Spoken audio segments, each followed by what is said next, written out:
All right. What is up? And welcome back to How to Invest in Commercial Real Estate. I was maybe a little too excited about that one. It's so early, and here goes Braden. Yeah, we normally film in the afternoon, so I'm hyping myself up a little bit. But it's okay. We are back for another super awesome, exciting show. And today is actually an exciting day because everyone loves closing days. We're buying a piece of land in Princeton, Texas, right next to all of our other pieces of land. Kind of interesting. This seller was a bit of a holdout. We literally bought everything around them, and then finally they have decided to sell. And we are building a 1,000 square foot Nucky's Hoagies. It is a sandwich shop founded in like 1995. But anyway, they are blowing up. So we're going to build them a pad right next to all of our other ones, which the first one, we closed Princeton, a month or two ago? Probably 4 months ago. It was probably the beginning of the summer. But our Chipotle pad is set to be delivered in the next week or so. I mean, it's almost done. Super exciting. We've already turned over our ground leases to 7 Brew and Salad and Go. So we should see them open up over the next few months. So a lot of movement going on down at our site in Princeton. Can we get some pictures and video for investors on that, or have we already sent them that? Yes, I have sent them out to investors, but you're right, it would look good. So we can throw them up here, a little picture of the Princeton site. Yeah, it was in the last, some pictures were in the last newsletter that went out. Okay. Yeah, we just went down there. It's looking good. But anyway, that is not the show. Today, what are we talking about, Brian? Distributions. And it's almost distribution time. It's getting close. 2 weeks. Yeah. Best time of the year. It only happens 4 times. Yeah. All right, so what are we saying about distributions? Well, the first thing you got to consider distributions when you're first setting up the deal, right? You've got to put it in the operating agreement, and you've got to tell the investors how it's going to work, right? Yeah. So obviously, we're investing in commercial real estate. We're either developing or we're buying these existing deals for the cash flow they produce. So at some point, we're going to have to evaluate what we're doing with this cash. And typically for us and most people, we like to distribute that at the end of the quarter, right? So there's 4 quarters in a year. We hold all of that. And right around this time of the year, like Brian's saying, middle of September, right? Middle of the last month of the end of a quarter, we're starting to review financials. We're starting to put together our thoughts and some quantitative data on how the property is performing. We've got a future outlook on kind of what's going in the future. And then we also know that we set up this investment, so to speak, with some sort of general expectation of what the heck we're doing, right? So we need to refer to that constantly when we're doing distributions, constantly, right? Because in that operating agreement, there's the waterfall structure, which just means, hey, once you guys make the cash, what happens to it? How does it get back to me, the investor? And that's in the operating agreement. That's in the waterfall structure. So at some point, this business plan that we pitch you is going to say, hey, we expect, a 10 to 12% cash on cash paid out quarterly. So every quarter you could expect, 2 to 3% paid out to you and a check like a dividend. Exactly. Yeah, and so then let's dive into that. So most of our deals, if they're cash flowing deals, are set up with a preferred return to the investor. So what that means is if and when the property makes money in a given quarter and we're going to go distribute it to the investor, if it's profitable and if we are distributing, we have to pay the 8 pref first. And then after that's paid, 8% preferred return on the invested capital, then we split the remaining cash flow in some percentage split with the investor. So let's say we pay an 8% preferred return, and then we're paying 60 or 70% of what's remaining to the investor, and then we're taking 30% or 40% of what's left over as our promote, it's called. So that's what we're talking about today. And so then let me ask a question. If the property makes, let's say the property makes $100,000 in a year. Let's say the equity raise was $1 million. Yeah. Okay, so it's overall 10%. Are we paying? Is that as easy as it is? We're going to pay that $100,000 out to the investor. So we're going to pay 80% in the pref, and we're going to take that 2% that's left over, and we're going to split that 70% to the investor and 30% to us. Is that as easy as it is? Well, on paper. Yeah, on paper it's that easy. Look at your P&L and your NOI, and Hopefully it's that easy, but there's a lot of other. But it's not factors. that easy. No, it's not that easy, right? Because on paper, in a perfect world, and then your underwriting, roofs don't go bad. They're always perfect. Tenants pay you rent on time. They always renew for higher rent amounts, right? Like we're underwriting a vast scenario of things that could happen, and we're trying to boil all of that down to what we think we can pay out, right? So that's what we're putting in the business plan. That's what we're putting on the pitch deck, is what we honestly believe we can pay out based on real life. And we might be a little different than some sponsors. We have an account that we put money in up front, right? We don't rely on this $100,000 a year to pay for things normally, right? We'd normally say, okay, we've got a reserve of this much. Hopefully we can pay out the whole $100,000 over the course of the year and everything works perfectly. But there are sponsors who kind of rely on some of the income to build up that reserve. Is that Yep. So that's accurate? So that's a great point. And the two differences there are focusing on the difference between your profit and loss statement and your balance sheet and your cash flow statement, right? A profit and loss is how much you're actually profiting by owning that business, right? And you may profit that $100,000, but at the same time, you may have a $100,000 new roof that's on your balance sheet, right? So yeah, you profited $100,000, but you had to reinvest that back into the center of that year. So you actually couldn't do a distribution that year. So that's very probable. Yeah. So, but again, to that point, if we knew that we had, let's say we bought a property and the roof was old, we would probably reserve for either repairs on that roof, knowing we were going to need to do that over the next couple of years, or we might say, hey, we know we've got to fix the entire roof, replace the entire roof, and we might reserve that whole amount. Yeah, so I think the biggest thing here is you've got to be developing forward-looking statements and beliefs about the property based on realistic expectations, right? Like roofs age, HVAC units go bad, mechanical things of any nature need replaced, right? Your parking lot's going to need replaced. Your plants are going to die. You're going to have move-outs. You're going to have to pay somebody to get you new tenants. You're going to have to pay for that new tenant. So hopefully you were a judicious investor, and in your due diligence, you identified some of these things and said, hey, maybe it's a good idea to come to the closing table with a little bit of extra cash just in case some of this shit fails before I have the opportunity to make any money from that investment. And then it puts me having to put more money in that investment because I didn't anticipate any of these things going wrong. First of all, if you didn't anticipate anything going wrong, you're probably an idiot, right? Everything is going to go wrong. Yeah. And it just will. Yeah, and our goal is to always try to streamline the cash flow to the investor. And so like you said, Brian, we're trying to identify everything ahead of time that we're going to have to spend in CapEx. And we also, you need an operating budget, like an amount of operating capital in the account to handle the ups and downs of a monthly financial statement. So, the rent's going to come in at all different times. The bills are going to get paid at different times. And so your cash is going to be going up and it's going to be coming down. It's going to be going up and coming down. And we don't want those types of scenarios to affect, if possible, the distributions. We would love to just send the investors exactly what we told them the property was going to make every quarter. They feel better about their investment and it's easier for us. So in order to do that, we try to raise that money ahead of time. We try to look at a 5-year window and say, okay, what are all the CapEx expenses we're going to have on this? And then, maybe we anticipate losing a couple tenants and what it's going to cost to backfill those. So we add that to the CapEx budget. And then we say, okay, this size of property, we want to maintain $50,000 of operating capital in the account at all times, or it could be $100 if it's a bigger property. And so all that's adding up to this amount of cash. And what we try to do is raise that along with the equity requirements of the deal. That way, once we own the property, if the property makes that $100,000, we can deliver that $100,000 to the investor because we're protected with our CapEx and our operating budget already. In a perfect world, that's the scenario.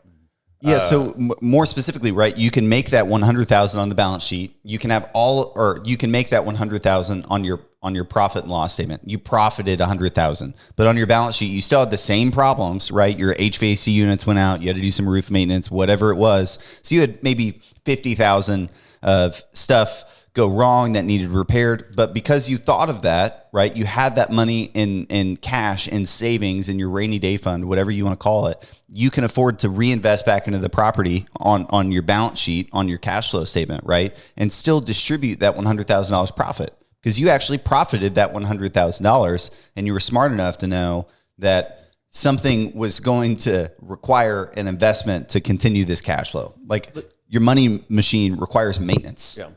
So Joel, let me ask you, let's go with the perfect storm. And I'm thinking of Village South, where Precision bought that, and I invested in that a long time ago, right? The property's getting older, but now my distributions are increasing. What was your thought process on actually increasing distributions over the course of owning that property? Above and beyond what you thought it would pay. What you thought it would pay. Yeah, that's a classic example of just the property doing even better than projections. So you got better leases? Is that so? You're making a few things happen there. First of all, just to cover, it is an older property, but we did reserve when we purchased the property for kind of roof and structure, parking, and CapEx. So that was all taken care of, and we're paying out. I think it was 12% to the investor for a long time. Yeah. But what happened is we got in there and started filling vacancy. And then a lot of the renewal leases, just because of the dynamics of the deal, we were able to increase the rents 30, 40, 50% on some of those leases. So the income continues to go up and above what I projected. Yeah. And so as that happens, and as long as we're protected on the CapEx and operational side, we're going to increase those distribution percentage. And I think we got all the way up to like 24% a year prorated on their money. Because let's dive into that, right? Because it's so fascinating. And that's not because this property did anything extraordinary, right? That's you guys being judicious sponsors and saying, hey, here's this property. It's got, really under market rents. We think we could push some of these as much as 10 or 20%, but nobody's going to build a model that says, hey, I'm going to go increase everyone's rent by 20%.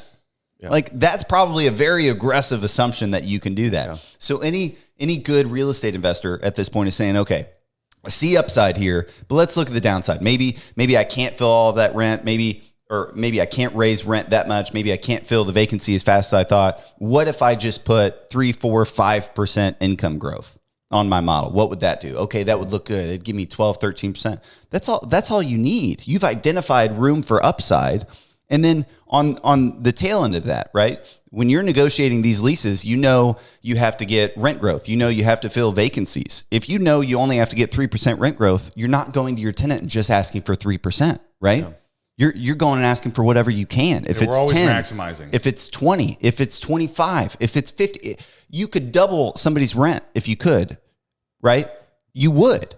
You don't just say, oh, I only need 3. Yep, 3% increase. No, of course not. So a good underwriter is underwriting market rent growth, right? They're kind of coupling that with a little bit of property specific rent growth, but at the same time you're thinking and that's what kind of pushed us out of multifamily, right? Is it was hard to go in and buy these 5 cap multifamily deals and say, yeah, I'm going to grow rent by 10% every year for the next 5 years. Yeah. That's the only way the model works. Yeah. You're insane. Pass. But a lot of people did it and a lot of people made a ton of money, but it's hard to predict that. So don't go in trying to make the model as good as possible and make it, I'm going to pay out 30% cash on cash. If you put this in reality on the model, half of the people would have been like, there's no way in hell, dude, pass. You're insane. Yeah. So think about that as we have to sometimes dumb down return expectations just so people will believe us and invest with us. Yeah. But the point I want to make for investors, that's a really good one, is there's not a lot of investments that you go into where you're totally satisfied with the amount that they're promising you, but that there's a real chance that it doubles. Just ask yourself about the investments that you've made and say, okay, they're promising me 10, 12%. That's higher than the market. That's higher than treasury bonds. It's higher than a lot of stuff I can invest in. And oh, by the way, there's a real likelihood that it'll be double or triple that. You ever heard of Bitcoin? Yeah. And so that literally is what we can offer investors. Now, with that, good news is that we have investments that will likely far exceed what we have promised the investor. And that happens all the time. We have many more of those. But we do have a few examples where the best case didn't work out. Like Village South, instead of getting 10% rent growth, we got 20, 30, 40% rent growth. Well, I'll give another example. Colonial, which there are investors probably listen to the podcast that are on that. That deal went the opposite direction. Everything that could go wrong did go wrong and is still going wrong. And so that's presented a lot of challenge for us, given that we want to pay out distributions, but we haven't in over a year. And so the reasons for that is we've actually turned over almost the entire building of tenants. During COVID, we lost most all of the tenants besides like 2 or 3. That's expensive. Not only do you lose the rent and lose the triple nets when they move out, but then it sits vacant for months. And then in order to get a new tenant in, I've got to pay leasing commissions. I've got to pay tenant improvement dollars. I have legal expenses reviewing the leases. So the costs compound. A great example of a great looking P&L, but a horrible looking cash flow statement. Yeah. And, this is a good asset that we paid out for a year or two, but then we hit the struggles, and we even had a lot of cash that we went in with like $400,000 in that deal. Do a capital call on. We've never had to do a capital call. We raised enough money for a worst case scenario, but the problem is when the worst case scenario happened, it drains all of the operational cash. So now the deal is essentially at more risk than it was in the beginning. And so could we pay out some of the money that we're collecting? Yeah. I mean, on paper, it's profitable. But the last thing I want to do is pay out the remaining operating cash or profitability that I have and then have more things go wrong and me have to do what's called a capital call. And so for the investors that don't know what a capital call is, it's when the investment runs out of money and it's at risk of making mortgage payments or missing paying bills. And so I have to go back to the investors and I say, I know the original investment was $1 million raised, but now I got to raise an additional $500,000. Who's with me? And there's going to be some people that are going to say, okay, I got the money. I trust that I'm not loading gold onto a sinking ship. I'm going to give Joel more money. And then everyone else is deleted. But there's other people that are going to say, you know what? I don't feel so good about this. Joel told me it was going to do this, and now it's not doing that. And now he needs more of my money.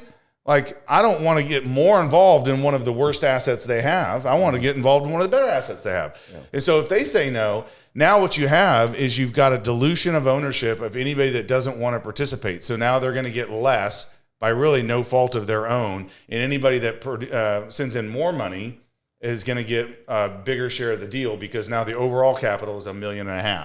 Okay. And that's not ideal. I don't want to do that. We have never done that. Not ideal. That sucks. And so that's why we raise money up front for this stuff, but it's also while sometimes we don't pay distributions. That's exactly why we suspend distributions. We have an obligation, a fiduciary obligation to the investor, but also to the deal, because if the deal fails, the investor's investment fails. And so bigger than next week's distribution is their capital. And our goal is always, number one, is to preserve investor capital. And so if the count is low and if there are struggles at the property, whether it be vacancy, whether it be roof, like we're having to repair the roof at Colonial for the second time, is we have to make sure we have enough money for all of that, no matter what. And so that's why we suspend distributions, because we want to build up that capital account to where the deal is safe. And as soon as we get it back operating profitably and we have enough cash that we think will sustain us, that's when we resume distributions. So that's all going through our head every single quarter with every single property, because we always want to make sure we get the investors their money, but we definitely don't want to put the deals at risk or have capital calls where we dilute investor ownership. Yep.